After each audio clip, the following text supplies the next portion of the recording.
Justice. Welcome back, everybody. Episode 2 of Speaking Spatter podcast. I'm so excited to be here. Yeah, part of the dry heat. Part of the dry heat, but we're our own. We're our individuals. We have our own YouTube. We have our own YouTube, Speaking Spatter. Speaking Spatter. We have our own Instagram, Speaking Spatter Pod. Pad. Pad. P-A-D? P-O-D. P-O-D. P-O-D. Not Pad. P-A-O-D. Pod. Pod and pod. Okay. Anyways. So, yeah, we have another...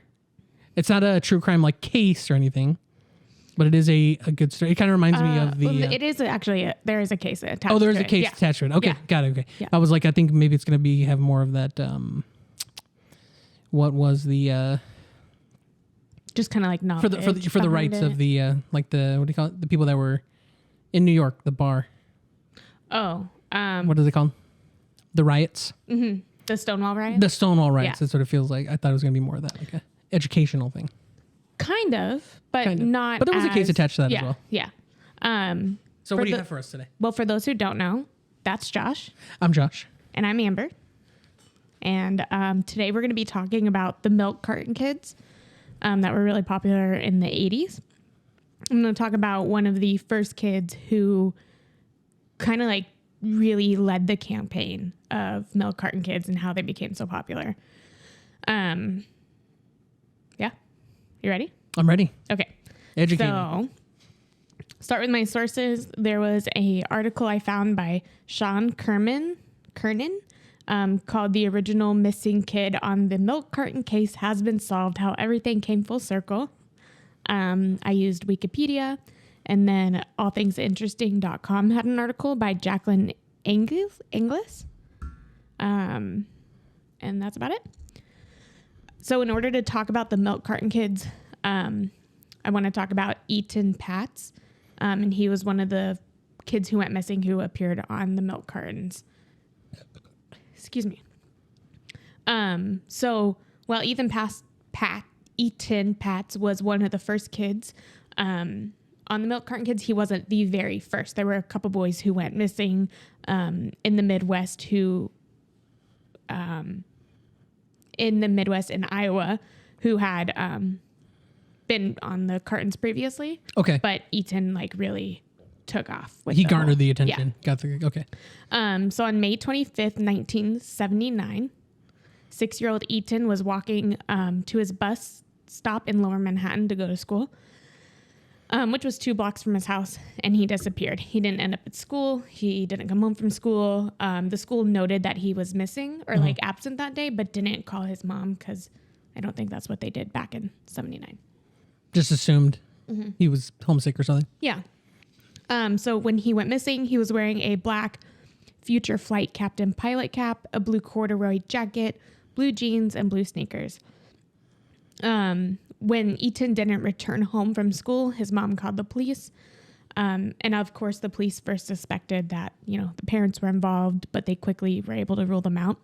And once they realized he was actually missing, after ruling his parents out, they started distributing flyers. They got a crew of 100 policemen together, bloodhound dogs, searching the neighborhood, going door to door and then room to room inside the houses searching for him. I'm assuming that came up empty. Yeah, and that came up empty. So it kind of went cold and there wasn't really anything found. So he went missing in 79. Flash forward a little bit to 1983. President Reagan designated May 25th, the day of Eaton's kidnapping, National Missing Children's Day. And then he inspired the founding of the National Center for Missing and Exploited Children, the NCMEC, in 1984. The organization quickly adopted the milk carton strategy, making Patz the first child to be featured on a national campaign. So the 2 boys who went missing in Iowa were just featured on milk cartons in Iowa. In Iowa, okay. And then the NCMEC adopted that and got, I think, 700 milk distributors to start putting missing kids on their cartons. Got it. So he's the first. So what's his name? Eaton. Ethan Ethan without an H. Eaton is the first one that has his his picture nationally. Nationally, Okay. yeah. So to talk a little bit more about Eaton's case, in 1985, so just a year after the foundation was found and all of the companies adopted it. Do you need to sneeze? No. Okay. In 1985, a man by the name of Jose Ramos, who was a convicted sexual abuser, had been a friend and a former babysitter of Eaton. Mm-hmm. And so he was looked at as a primary suspect starting in 1985.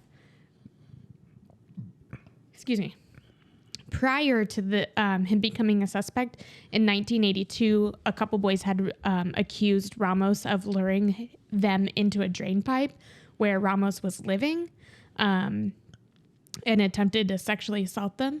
And they also found, so when they searched that drain pipe, they found pictures of Ramos with young boys who resembled Eaton. At the time, Ramos was in custody and in Pennsylvania on unrelated other child molestation charges. Mm-hmm. So when he kind of became a suspect, they were like, well, maybe because he's already an abuser, so he knows Eaton. These photos kind of look like Eaton. Mm-hmm. We're just going to go with it.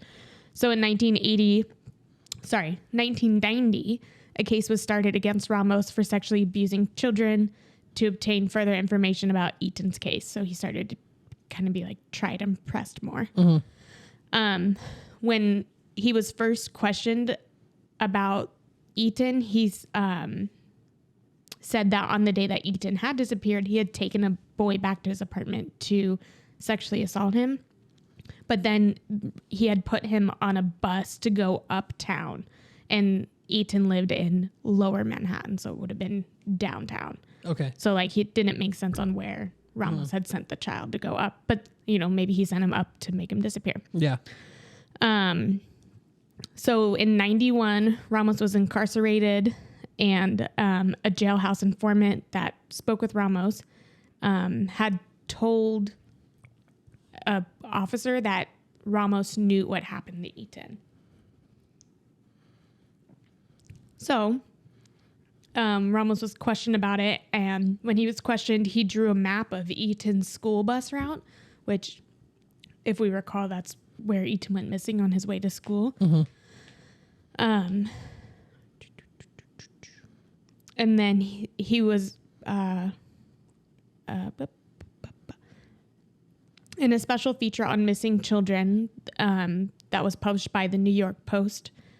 A reporter in 1999 said that Ramos was a prime suspect in Eaton's disappearance. Ramos had been known by the Patz family and was the prime suspect all along, but in the early 1980s, authorities were unable to prosecute Ramos because they didn't have any evidence or anything against him. Just all circumstantial. The pictures, the other children saying this happened to them.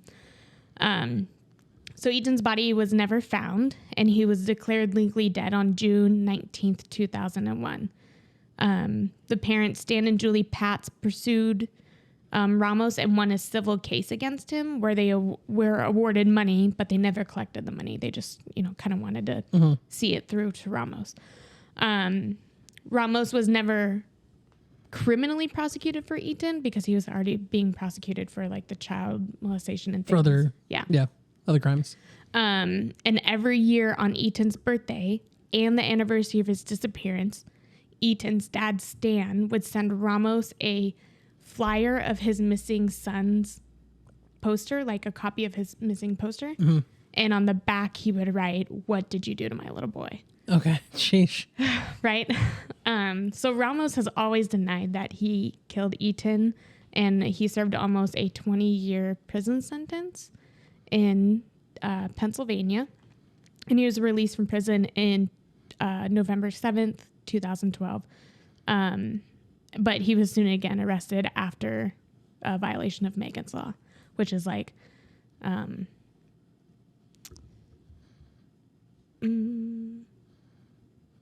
reporting of your crimes, but when you live in a neighborhood and you have to report to your neighbors that you are a sexual offender. Oh, he did not do that. Yeah. So he violation of that. So he was rearrested. So he was released in 2012. But meanwhile, this was all happening back in the 90s. So in 2012, later in 2012, a man named Jose Lopez from New Jersey reached out to investigators because he believed that Pedro Hernandez, his brother-in-law, was actually responsible for Eaton's death. Sheesh. And disappearance.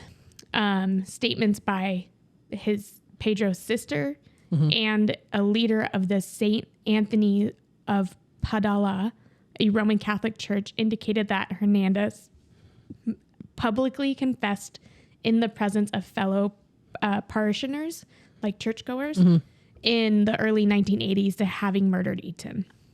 And according to his sister, it was an open family secret that he had confessed in the church. So. And nobody said anything. Nobody said anything. So, like, throw a loop in this. Like, this guy had just been in prison for... This other guy had just been in prison for sexually assaulting kids. And the murder of Eaton was kind of pinned on him. But now this other family's coming forward and they're like, hi, hold on. Hold, pause, and wait. Wait. We want our turn in the sun. Yeah. I'm not letting this guy take credit for my brother-in-law's kill. Sheesh. Right? That's what's crazy to me is that nobody said anything. Like, you admitted it in front of all these people. Nobody said a word. Well, it's like that. Safe space type of thing, you think? Yeah. Like that unwritten rule, like whatever you say is safe with us. Right. Like just say 7 Hail Honestly, Marys I don't give a shit. I'd be like, this is a safe spot. Like thinking like, oh, I stole something or, I cheated on my spouse. Like, okay. But if someone's like, oh no, I murdered a little boy and assaulted him, I'd be like, oh, well, you thought it was a safe space. It's like when you go to therapy. As you say, congratulations, you played yourself. Right. It's like when you go to therapy and they're like, so everything between us is, safe, except for if you're harming yourself or others. Right. And that's how it should be in the church. Yeah. Whatever. Yeah. Now someone's like, oh yeah, I cheated on my wife twice with that. I'd be like, oh, okay, well, it's not right, but I mean, okay. Yeah. It's a safe spot. Like, we're okay. Wild. So on May 24th, 2012, Hernandez was brought into custody and he implicated himself in Eaton's disappearance.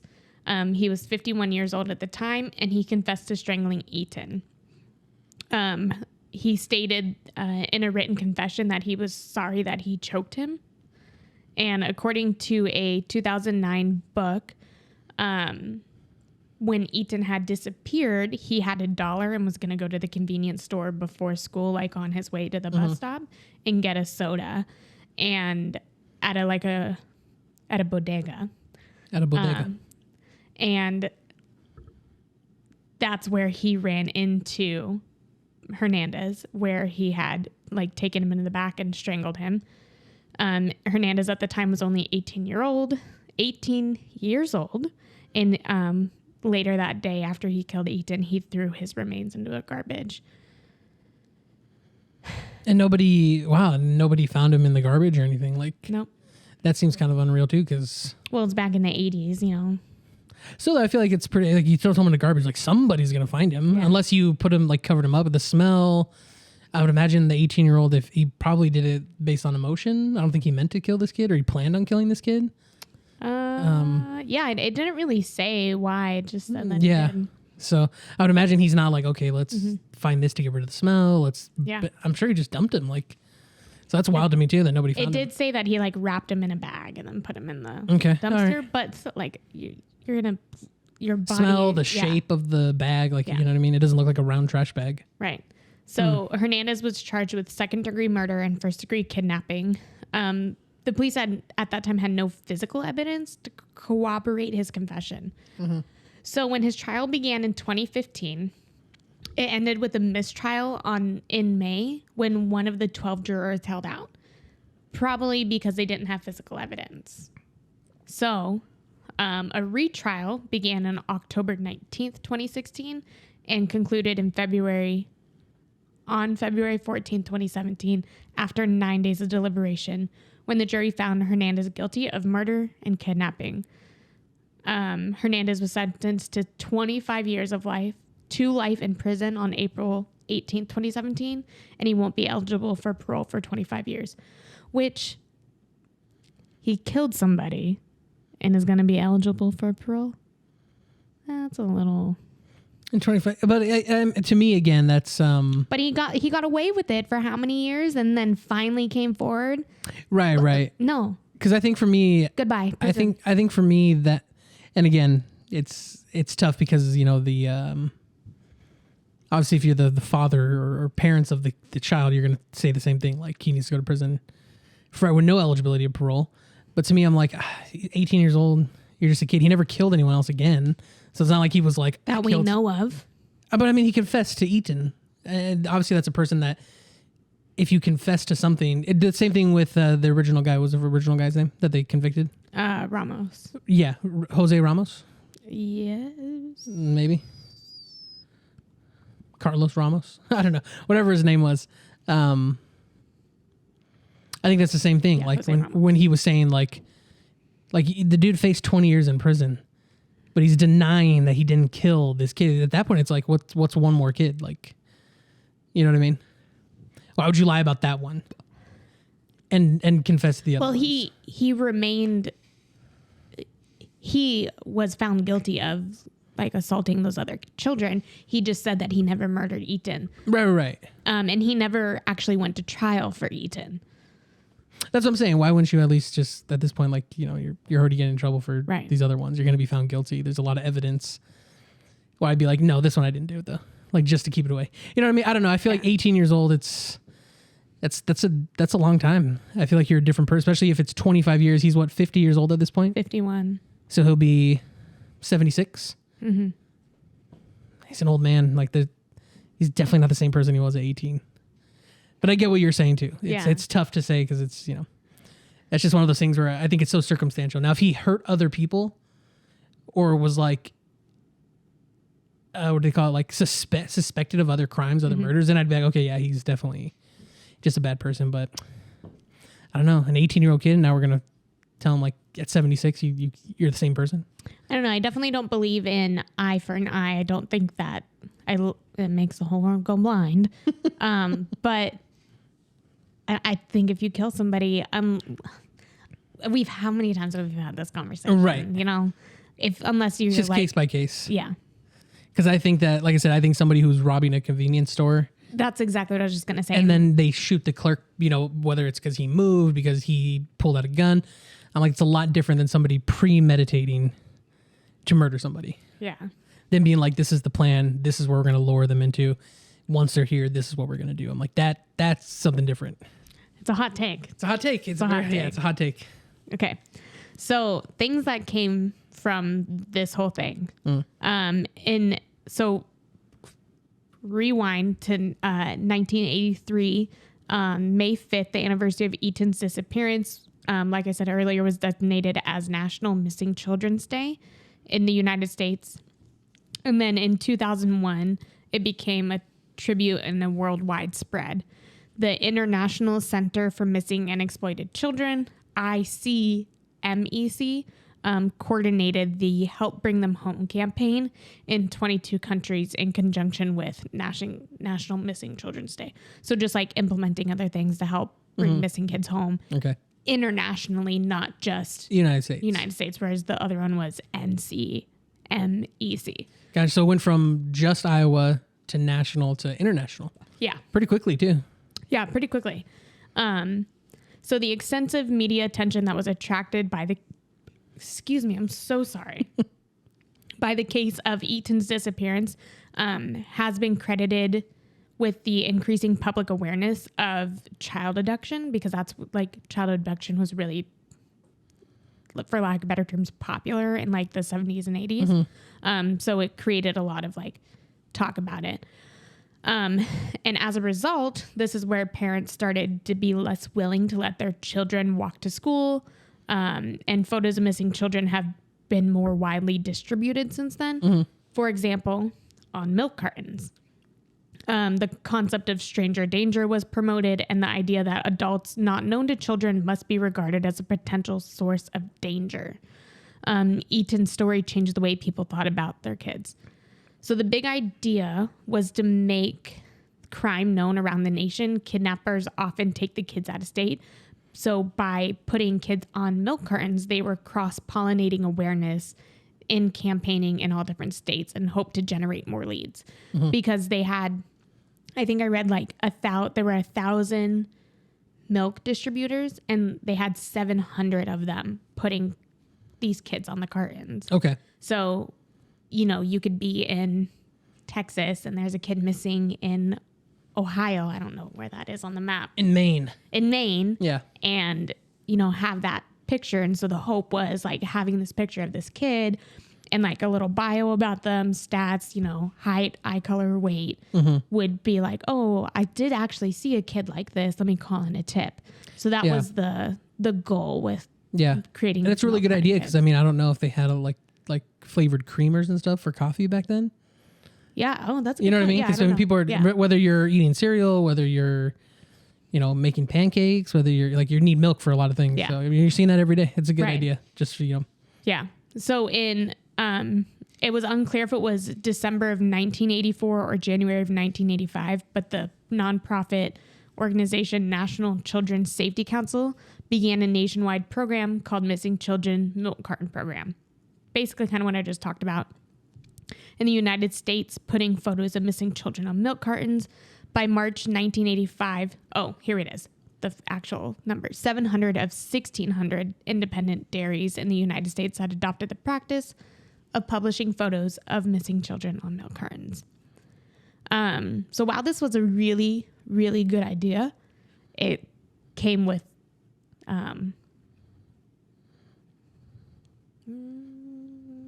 fallouts, backlash. Okay. Well, like fake tips and stuff, or no, like just like things that didn't necessarily work out. Okay. With it. So the campaign brought a lot of attention to stranger danger, but as we know, or as I know, I don't know if you know or if the public knows, but most children who go missing are taken by somebody that they know. Okay. Yeah. Kind of like murder. Yeah. Most of the time it's somebody you know. Yeah. So kids are abducted by somebody that they know, or by like non-custodial divorced parents. So like a parent who was like, no, you're not taking my kid. And like takes them. So they were kidnapped and then they ended up on these cartons and it's like, no, I'm just with my dad kind of thing. Yeah.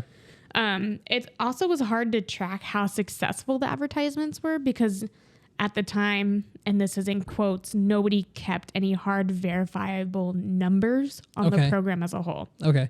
So as much as I would like to be like, they've sent out 1,200 pictures and 7 of the missing kids were found. Right. You never know. This percentage of kids were found or it increased by this much. But okay. So nobody was keeping track of that kind of stuff. Yeah. Unfortunately. Yeah. It's hard to keep track of though, especially if it's nationwide like that. Like yeah, tracking every lead that's called in, where it was called from, if it led to them finding them at all, Exactly. Okay. So by the late 80s, it kind of had become obsolete because that's when the Amber Alert system was created. Well, it was created in 1996, but like things kind of started to fade away before that. And today, Amber Alerts, that's me. I think if you every time comes up, are used, is technology used indicating to send notifications to mobile phones to give up information and like things about children who are missing. Right. Yeah. It tells you like their age, what they were wearing, who they could potentially be with. Right. Yeah. And like what car that person is driving if they know, stuff like that. Yeah. So that's the long and the short of it. It was actually really interesting researching this because while I found that Eaton was like one of the main missing kids, there was another kid named Adam Walsh who was murdered, who was another big one who was like right after Eaton, or maybe it was right before Eaton, who like also in conjunction with Eaton, like they blew this up. Gotcha. The two of them were the two big stories. Yeah, the two big stories. I just found Eaton's interesting because there were that Ramos guy and then Hernandez came forward. Right, yeah. Right. And then there were articles. And it was like, I confessed this to like 200 people in my church like 5 years ago. And nobody said anything. So yeah. Yeah. What was said was between us and God. There were articles that I found from like 2022. So we're in 2023. From 2022 of a boy, or not, he's a man now, but a man like looking for his brother still. And like, he was on a milk carton, and his disappearance has like really affected me my entire life. And this is where he was last seen. So he like got a bunch of people together to like dig up the area in which he was last seen. And so these milk carton kids have had such an impact on people who grew up in the 80s and saw this. Right. I remember my mom, when I was young, would say to me like, you don't want to end up as a milk carton kid. And I was like, what is that? You said, what is working for the milk company? Milking cows? That sounds great. I don't know what that means. Yeah. So, oh my goodness. It's that seltzer water, I man. know. Is it a way to know? Is it a hard seltzer? It is a hard seltzer. That's why it's hard on the lungs, hard on the airways. Because you drink with your lungs. You drink with your lungs. Yeah, absolutely you do. Sorry, it's hard on the chest. There you go. I remember my mom, maybe she said it to me once, but I remember her saying like, you don't want to end up as a milk carton kid. Like you don't want to go missing. You were like, because she was not growing up in the 80s. Like she was an adult by the time the 80s came around. okay. But she remembers it. Like people remember seeing kids on milk cartons. Yeah. I bet if you ask your parents. No, my mom definitely has talked about it before, because she was 12 by 1980. So she was 12 to 22 throughout the 80s. So that was like her coming of age time. Yeah. So I think that's why she loves the 80s so much, which is conclusively why I love the 80s so much. Probably. But yeah, no, she's definitely talked about that milk carton kids, that it was a big thing. But yeah, by the time we were around in the, like you said, in the early 90s, or like memory comes probably when I was like 6 or 7. Right. I was like, now you're in the mid 90s, or sorry for you, a little bit later, but It was like the late 90s. yeah, just a little bit. Yeah, you're not like too much younger than me. I'm 3 years younger than you. I don't think so. What are you, like 22? Sure. Sure. You're right. Yep. Actually, yeah. Yeah, I don't remember seeing those at all. Like the milk carton kids, I don't remember seeing a face. No, I never saw them either, but specifically remember my mom being like. Yeah, I think what stands out to me with missing kids is like when you go to the grocery store. I remember when we used to go to the neighborhood Walmart. Yeah. Right there, like right with the double entrance, like the exit, and like right at that little median in between there, they would have a whole cork board, like. And they would have like the generated photos of like what they might look like now. Right. And they would have like where they were last seen, what year. Some of them were a long time ago. Like some of them are like in the 80s, 70s, 90s. Like that's, and it's true. I get what that guy's saying, because especially if it's your sibling. And like I said, I know as terrible as it sounds, I would imagine it's so much easier to move forward with something if you know what happened. I know. You know what I mean? Like 100%. Right. You know the person, what they did, even though the details are maybe not something you want to hear, but I think you're able to get some closure. It's when they find nothing. It's like when you know your grandma or grandpa is very, very sick and then they pass away. Right. Contrast of like if they pass away suddenly when they're like in good health. It's the same thing. Like it's so hard to move forward if you don't know. Right. Or if there's no justice that's brought to your family. Or they might be, because they might be out there. Right. They might be out They're out there, yeah. They might have just been brainwashed. Or if they're young enough, if they're like 1 or 2 years old, you wouldn't even know. Like right. They would never know. Yeah. So it's crazy. And to that point, like, that brother who is still searching for his brother in 2022. And it was like December 2022. So just a few months ago. Right.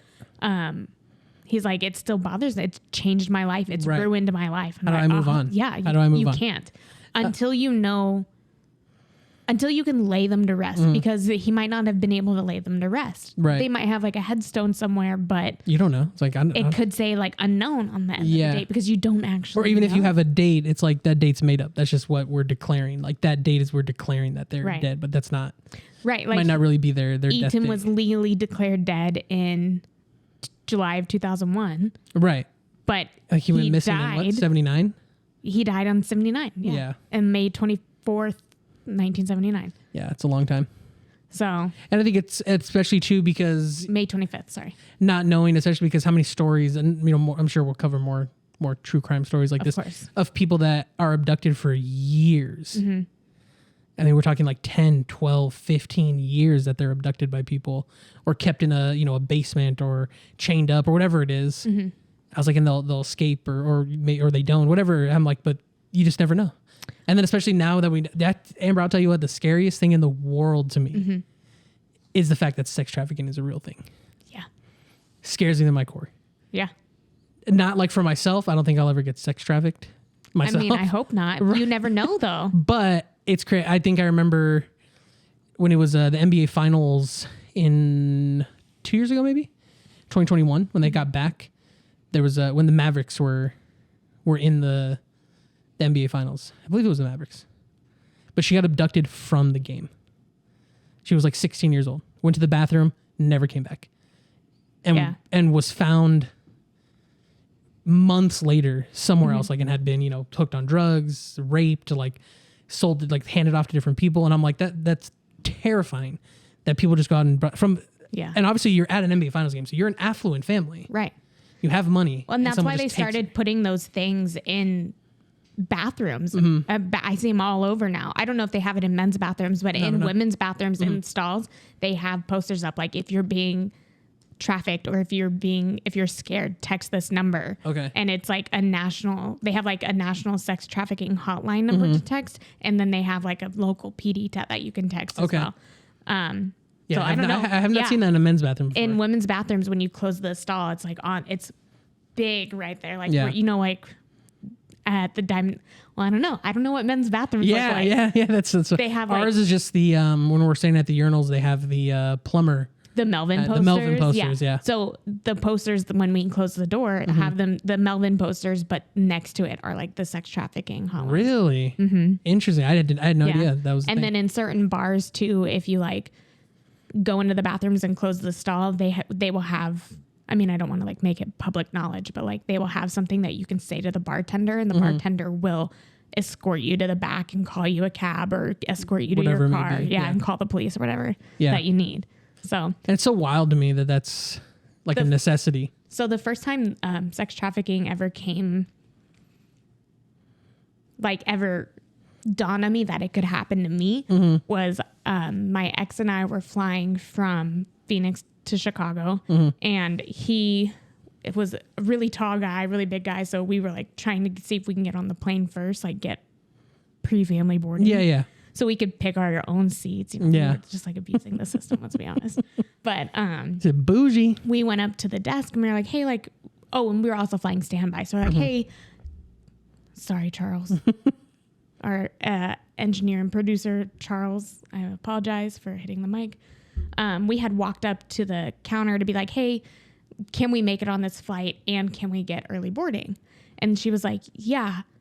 And then looked at me and my ex, and I'm 4'11" and my ex was 6'4", big dude. Yeah. And she looked at me, looked at my ex, looked at me, and I have little tiny braids in my hair. I have no makeup on. I look young. I think I was like 22 at the time. So you probably look like 18. I looked really young. Yeah. And she was like, yeah, you guys can both make it on the flight, but I need both of your IDs. Which isn't normal when you're flying standby. So we handed her IDs, and she like looked at me and looked at him again and looked at me and looked at him. And she was like, are you okay? Like just looked at me and was like, are you okay? Yeah. And I was like, yeah, why? I was like, I want to go get a beer, but yeah, I'm good. Are you and she okay? Was like, I mean, I'm hoping I make my flight, but she was like, this just looks weird to me. Like, I just want to make sure you're okay. And I was like, no, I'm fine. And she was like, okay. Because we're trained on how to identify sex trafficking, and like this situation just looks weird. And I was strange. Like, it took me back because I was like, holy shit. Like people are being trained on this is real. Like people are being trained on this. We've been identified as people who could possibly be a part of this. Or like they think I'm somebody who could be a part. It blew my mind. And it was a funny story for us to tell, like, oh, they blah, blah, blah, blah, blah. But like looking back, and I'm like, no, that's fucking terrifying. Yeah. Terrifying. And kids have been going missing for how long, and sex trafficking is a real thing. And it's scary. It's scary to think about. Yeah, I think that's the thing that scares you the most is I'm like, and especially because you're like, it's every day. Like it's happening right now. As we're talking, there are people being hurt by other people for money. For Right.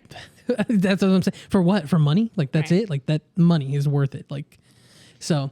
But yeah, no, and it, I don't know, just reminds, it's a clear reminder too, because I'm a very trusting person.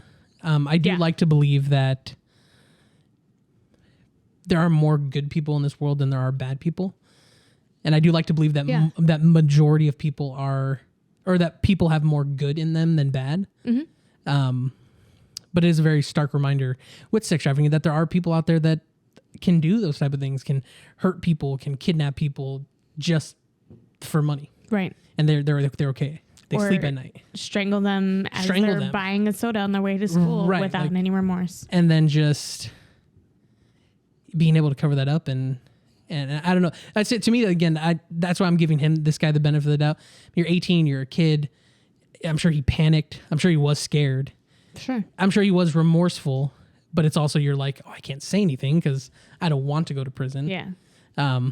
But yeah, it's a weird line to toe because I think of Shawshank Redemption when I think of that. I've never seen that movie because Morgan Freeman's character, same thing. He shot a store clerk when he was 19 years old, and he had been in the prison. He had been in prison for 50 years now, and so it's like, yeah, like you're not the same person. Like you're not the same stupid kid. Like you're not going to hurt anybody. You know, yeah. At least you'd like to think, but there's always those people that make the exception, or you let them go and they hurt other people, and that's when people start to be like, you need to keep people in there forever. Like you can't. People aren't reformed, which I'm like, that is unfortunately the opposite of what we're supposed to think of prison.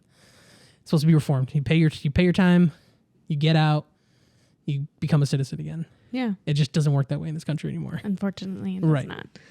And I think it's really cool to see technology advancement. Yeah, the Amber. I guess I didn't think about that. I was thinking about that. I was like, why don't they do the milk cartons anymore? There's plenty of space on there. But yeah, you're right with the Amber Alert. They still technically could, but I mean, Amber Alerts. How many times has your phone gone off in the middle of the night and you're like, but fucking panicking? Yeah, oh my god. And you're like, is this a monsoon or is it an Amber Alert? Yeah. Are they warning about a dust storm or what's going? I turned the monsoon ones off because I was like, if a monsoon's coming, I know about it. I know. Like, oh my. Usually the messages are too One of these late. days, you're going to be walking out with like a stack of papers and not even knowing. You're going to walk outside and bam, it's just going to blow all those papers away. Unless I'm like submitting my doctoral thesis by hand, I don't think I'd ever be walking outside with a stack of papers. You never know. And I don't ever plan on getting my doctoral. So. You never know. You never know. What if you're like, handing out flyers for something, or, you're supporting this podcast and we're like, let's put up flyers around town for people to listen to Speaking Spatter, and it just, blows away. You're like, if that happens one time, that's an okay trade-off. Getting inconvenienced by every monsoon. But Phoenix will probably hear the wind from 50 miles away and be alerting me already. Be like, hey, duck and cover. Phoenix is my dog, for anybody who's wondering. And she's got not the city. Supersonic hearing. Not the city. Amber doesn't own this. I mean, Amber does. She does own the city, but, that's what I'd say. You do Phoenix owns Phoenix? No, you do. No, you do own the city. Because I said it's the dog, not the city. And I said, but Amber does own the city too. So. Thanks. Yeah. I would like to own Phoenix. Downtown Phoenix, right? Place to be. I had my coworker highlight of my life. Peak Amber. Peak Amber. No, come on. No. Many more wonderful peaks to come. My friend, or my coworker, she's my friend, I guess now. Lexi. She was telling me, she's like, oh, I'm moving. Me and my fiance Dennis are moving to an apartment because they've been living with his sister, and it hasn't been a happy arrangement. Sure. So she's like, oh, we're moving to an apartment, and I was like, oh, cool. Like, where are you moving to? She's like, oh, we're moving to Phoenix, and I was like, oh, downtown, and she was all, no, I'm not that desperate. I was all, what? I like downtown Phoenix. What are you talking about? She was all, it's disgusting down there. She's like, I'm moving to North Phoenix. I said, North Phoenix? North Phoenix. I said, what's up there? I'm sorry. I said, where at? And she was like, oh, it's like 35th. I said, nope, I'm going to stop you right there. We always talk about it. Like, and where we're from in this valley, like in the East Valley, it's named streets. Yeah. Van Buren, Camelback, right. Indian School Road, Scottsdale Road, whatever. Yeah. You know what I mean? Like where we live, it's like, oh, it's Ellsworth and Guadalupe. Okay, cool. Like as soon as you start getting into numbers, you're far. You're either really far north or really far west. West. And that is I said, or you're the worst of all, which is like really far northwest. Then you're you're like, yeah, I'm over there on 109th Avenue. Nope.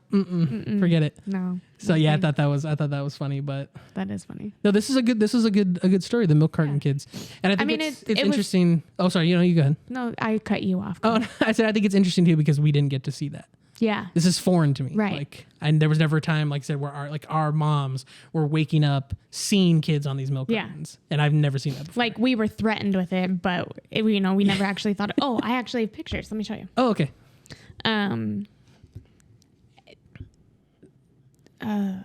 Okay, so this was Ethan Pat's missing poster. I couldn't actually find a picture of his milk carton. Yeah, he looks exactly like what you would envision a kid who's missing in the 70s to look like. A white 6-year-old boy. Yeah, that blonde hair, that shaggy hair. With that uneven haircut. Because it's like that bowl, shaggy haircut, cut. yeah. He was a cute kid. Yeah. So on it gives his birthday, his age, height, weight, and what he was wearing. Oh, this was the cap that he was wearing. Oh, okay. Yeah, so it was that's a pretty distinguishable cap too. Yeah. And then, so this is what the cartons looked like. Again, I don't think...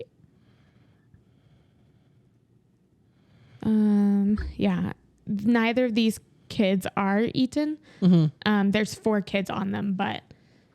Oh, those are just, okay, what they look like. What they look like. Yeah, and like I said, it's a good idea just because, you're looking at that every day that you have that milk carton. I mean, how many times as a kid, us growing up, did we read the back of a cereal box? Right. So I'm sure there were things on the side of milk cartons that kids read while they were eating their cereal or... Like I said, parents having putting coffee. milk in their coffee, and they were like, oh, let me just look at the facts on this kid. And it's not even like that you read it. It's just, if you see that every morning... Yeah. It's just in your head. And if you saw the kid, your brain would just kind of be like, hey, we've seen this kid before. Somewhere. Yeah. Like, what are we going to do? So, yeah, I think it's really good cool. idea. It's sad that they didn't have statistics on it to see if it actually worked or not. Yeah, I know. Right. But I would imagine it does generate more leads, especially being nationwide. Oh yeah. It would have to generate more leads because just somebody's got to see them. I think that's what's crazy to me, especially with a case like Eaton, is that nobody saw him. Yeah. Like nobody sees him like, oh yeah, I saw him go into the bodega or somebody, oh, I saw him with a person, like, go to the back. Like, you know what I mean? I heard something. Like, it's crazy to me that nobody That was one of the things that was brought up in the articles and why I think the technology advancements wild that we went from milk carton to text alerts. Right. Is somebody brought that up. Like back then, people didn't have smartphones to pull out and take a picture of a bodega as you were walking past it, just to be like, oh, I've never seen a bodega before. Let me snap a picture. Or there was no GPS tracking back then. There was no consistent, having my phone in my hand and having access to a camera real quick. People weren't consumed in their technology like that. Right. So nobody saw him go these places. And nobody was able, and if people did, they weren't able to. They just weren't recalling it. Recalling it or capture it to be like, oh yeah, that I did see that kid. And like you said, it wouldn't stand out as much then. Right. As it did. One, we're not looking for it because we're not. Yeah. It wasn't big at that time. A 6-year-old walking on the street nowadays, right? We would call the police, or you would be like, "Where the hell is that kid's parents at?" And we would you would look around the corner to see if it there were because I've seen kids ride their bikes down the street and wait at the corner for their parent, and the parent is walking after them. I've definitely done that before. I'm like, well, if the parent doesn't show up in the next 10 seconds, I'm calling the police. Or you just ask the kid "Oh, are you okay? Is your parents around?" What's funny is, I guess off topic, but not too off topic, is I saw a video that somebody posted talking about that in Japan, little kids navigate the city. It's a whole show on Netflix. Oh, was that okay? Well, he was saying that his wife and his family went to Japan, and as they were on the subway system and public transportation, they were seeing little kids, kids that were 10 and under. And at first they thought they're going to school or maybe their parents are waiting for them. And they said as they got further into the trip, there would be kids 7 years old walking through Tokyo, going to the store, buying things. And he said that he met one of their tour guides or somebody on their vacation. He asked him why are all these little kids like running around? And he said that in Japan it is a thing that kids wear a certain color like bracelet, just basically saying that they're out and about like running errands or helping their parents with something. And he said that they have a mindset in Tokyo and all of Japan that every adult is responsible for every child that they see. That's amazing. So they do not bother them, or if they see that somebody is bothering them or following them or talking to them, or they take it upon themselves to be like, hey, what's going on? Yeah. And he said that the more he was talking about it, he's like the entire country has taken it upon themselves to say we are all responsible for these kids' safety. Yeah. He says at the end, he's like it's their way of life. He's like, and it's making me question how we ever got to the point that we're at. Yeah. did the opposite, how we ever didn't choose that ourselves. I can't tell you how many stories I've heard on the countless podcasts I listen to of like people writing in saying that their grandma used to take their father's like billfold from their convenience store that they ran to the bank and then come home from the bank with like hundreds of dollars of bills on the bus. Right. And like, you know, or just being like, oh, Dad. I was 7 and I used to go, my parents owned a meat, like a butcher shop, and I went to pick up the meat across town and it came back like. And now, wild. Now we see children out and about without parents, and we're like, "What the fuck?" It looks weird. If I saw a 6-year-old kid running around anywhere where we're living right now without a parent, I would be like, 1, I'm thinking, why doesn't he have a parent? 2, I'm thinking, what parent's letting their kid out here like this? Like, the only time I'm okay with like children being like roam free is at a bus stop.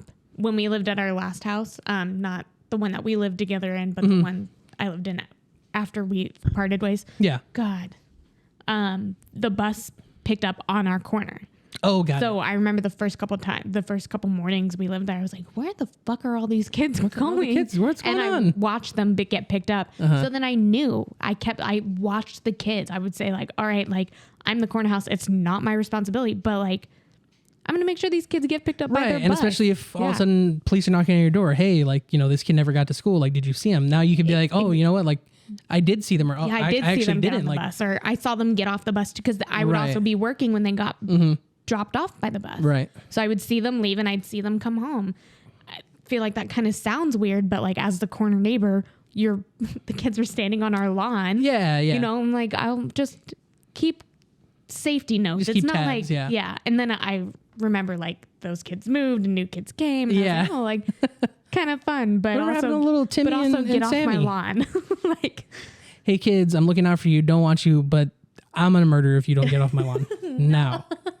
Excuse me. If Mahalo. you're gonna be on my lawn, pull my weeds. Thank you. Pull my weeds, and that's it. Mahalo. See you. Bye. You have a good day. Yeah.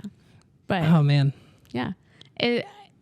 So with this podcast, I don't always want it to be down in the dumps and sad and right. And I think we said in the first one, right? Like a lot of times it's this humor is just to try and lighten the mood a little bit, because unfortunately some of these cases are very, very heavy. And there are ones that I want to cover that are very heavy. Like the last one that we covered was very heavy. I'm sorry, Charles. The last one that we covered was very heavy. And I feel like that's why I kind of struggled with it, because it was very heavy. It's hard to, hard to talk about it. It's also important to talk about these things like the milk carton kids who led the Amber Alerts, who will lead to who knows what next. Yeah, what other technology there'll be, yeah. But it's important to like backtrack these things to see how far we've come as, a country.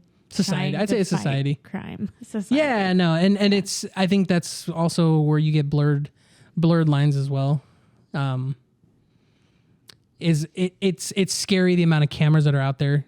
It's insane to me that from the time I leave my house to go to work, if I go to lunch, or let's say even on the weekend, like you and Sean go to, a farmer's market, and then you're like, oh, then we went golfing, and then we went to this, brewery for dinner. CCTV. I'm like, there's cameras everywhere. Yeah. They can probably track every place that you went, like kind of catch a glimpse of you somewhere. I was like, it is scary to think. I was like, but there are some times where like with missing kids or crimes, or that it can be helpful. So I'm like, it's always weird to me. It's kind of, does one outweigh the other? Yeah. Does being able to track a child who's been abducted, whether it's by a parent or a stranger, like, does that outweigh the fact that I can't leave my house without without a camera seeing everywhere I'm going? Yeah. So I don't know. It's interesting to think about. But it's the world we live in. Yeah. You know, you gotta, once we signed that good old U.S. Patriot Act, it was dunzo from there.